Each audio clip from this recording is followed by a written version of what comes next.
దట్టమైన మేడారం అడవుల్లో జంపన్న వాగు తీరాన శతాబ్దాల నుండి మారుమోగుతోంది ఒక గర్వోన్నతమైన విజయగాథ.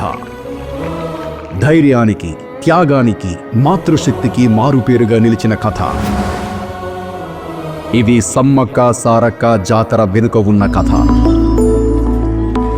అది 13వ శతాబ్దం. ఊరుగల్లు కాకతీయ సామ్రాజ్యం. కొందరు గోండు గిరిజన నాయకులు ఒకరోజు వాగు దాటుతుండగా పులుల మధ్య ఆడుకుంటున్న ఒక దివ్య బాలికను చూశారు.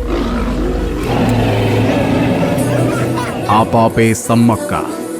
చక్కనైన నేత్రాలతో, దివ్య తేజస్సుతో ప్రకాశించే ఆ బాలికను తన కూతురుగా స్వీకరించాడు వారి నాయకుడు. సంవత్సరాలు గడిచాయి. మేడారం మండల నాయకుడైన పగిడిద్దరాజుతో ఆమె వివాహం జరిగింది. వారికి పుట్టిన సంతానం సారక్క, జంపన్న, నాగులమ్మ. సంతోషంగా సాగుతున్న వారి జీవితాలకు విధి మరో పథాన్ని నిర్దేశించింది. కాకతీయ సామ్రాజ్యం ఆ కాలంలో కొత్త పన్ను విధించింది. గిరిజన ప్రజలపై అన్యాయమైన పన్ను భారం మోపారు. పగిడిద్దరాజు దానిని తీవ్రంగా వ్యతిరేకించాడు. కానీ ప్రభుత్వ సైన్యంతో జరిగిన యుద్ధంలో ప్రాణాలు కోల్పోయాడు.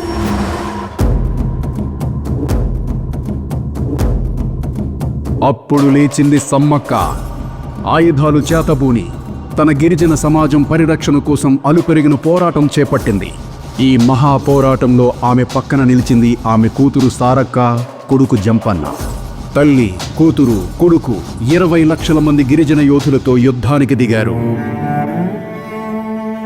రక్తం ఏరులై ప్రవహించింది. వారి ధైర్యం చరిత్రలో చెరగని అక్షరాలుగా నిలిచింది. జంపన్న వీరమరణం పొందాడు. సారక్క తన చివరి శ్వాస వరకు పోరాడింది. సమ్మక్క గాయాలతో నిండిన శరీరంతో జంపన్న వాగులోకి వెళ్లి అదృశ్యమైంది. వారి త్యాగం, వారి పరాక్రమం గిరిజన హృదయాల్లో అమరమైంది. మానవులుగా వచ్చి దేవతలుగా వెళ్ళిపోయారు.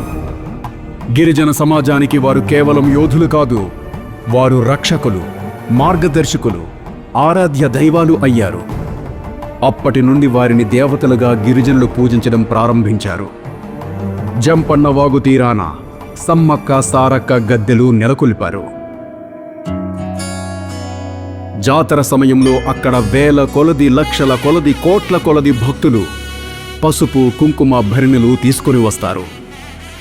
భక్తులు తమ తలపై పసుపు కుంకుమలతో నిండిన భరిణెలు మోస్తారు. పసుపు శుభం, శుద్ధత, ఐశ్వర్యం యొక్క చిహ్నం. కుంకుమ శక్తి, సౌభాగ్యం, మాతృశక్తి యొక్క ప్రతీక. గద్దెల ముందు భక్తులు తమ భరిణెలను పోసి కోరికలు కోరుకుంటారు. అక్కడ భక్తి పారవశ్యాలతో కూడిన పసుపు కుంకుమల పర్వతాలు ఏర్పడతాయి. అది కేవలం భక్తి కాదు, అది కృతజ్ఞత, తమ రక్షకుల పట్ల అంకిత భావం, తమ అమ్మవారి పట్ల అపారమైన ప్రేమ.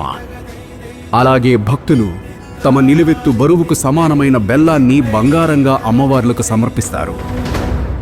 కేకారణ్యం లాంటి మేడారంలో జాతర సమయంలో భక్తి పారవశ్యం మిన్నంటుతుంది. అద్భుతమైన భక్తి సమ్మేళనం అందరినీ అబ్బురపరుస్తుంది. మీకు తెలుసా, ప్రపంచంలోనే భారతదేశంలో కుంభమేళా తర్వాత అతిపెద్ద మతపరమైన సమ్మేళనం ఏది అనంటే అది మన సమ్మక్క సారక్క జాతరే. 2 సంవత్సరాలకొకసారి మాఘ పౌర్ణమి నుండి 4 రోజులు తెలంగాణలోని మేడారం అడవుల్లో కోట్లాది మంది భక్తులు తరలివస్తారు. గిరిజనులు, నాగరికులు, ధనికులు, నిరుపేదలు, అన్ని కులాలు, అన్ని మతాల వారు అందరూ ఒకే విశ్వాసంతో, ఒకే ప్రేమతో సమ్మక్క సారక్క అమ్మవార్ల దర్శనానికి వస్తారు. ఇది కేవలం జాతర కాదు, ఇది సామాజిక సమైక్యతకు నిదర్శనం. ఇది గిరిజన సంస్కృతి గొప్పతనం. ఇది భారతదేశపు విశ్వాస శక్తికి నిదర్శనం. సమ్మక్క సారక్క జాతర మనకు నేర్పిస్తుంది ధైర్యాన్ని, త్యాగాన్ని, న్యాయం కోసం పోరాడడాన్ని, స్త్రీ శక్తిని. ఇదే నిజమైన స్త్రీ స్వావలంబనకు పడ్డ తొలి పునాది. ఒక తల్లి, ఒక కూతురు, ఒక కొడుకు తమ ప్రజల కోసం తమ ప్రాణాలను అర్పించారు. వారి కథ శతాబ్దాల తర్వాత కూడా మన హృదయాల్లో సజీవంగానే నిలిచి ఉంది. ప్రతి 2 సంవత్సరాలకు ఒకసారి వచ్చే సమ్మక్క సారక్క జాతర కోసం తెలంగాణ రాష్ట్ర ప్రభుత్వం భారీ ఎత్తున ఏర్పాట్లు చేస్తుంది. గౌరవ ముఖ్యమంత్రి శ్రీ రేవంత్ రెడ్డి గారి నేతృత్వంలో, వారి సహచర మంత్రుల పర్యవేక్షణలో ఈసారి జాతరను మరింత ఘనంగా జరుపుకునేందుకు ఏర్పాట్లు చేశారు. ఈ జాతరకు తరలివచ్చే అశేష భక్తులకు తెలంగాణ రాష్ట్ర ప్రభుత్వం తరపున, యావత్ తెలంగాణ ప్రజానీకం తరపున కళారాజ్ మీడియా సంస్థలు మరియు కేఆర్ భారత్ ఛానల్ హృదయపూర్వక స్వాగతం పలుకుతోంది. జై సమ్మక్క, జై సారక్క, జై తెలంగాణ.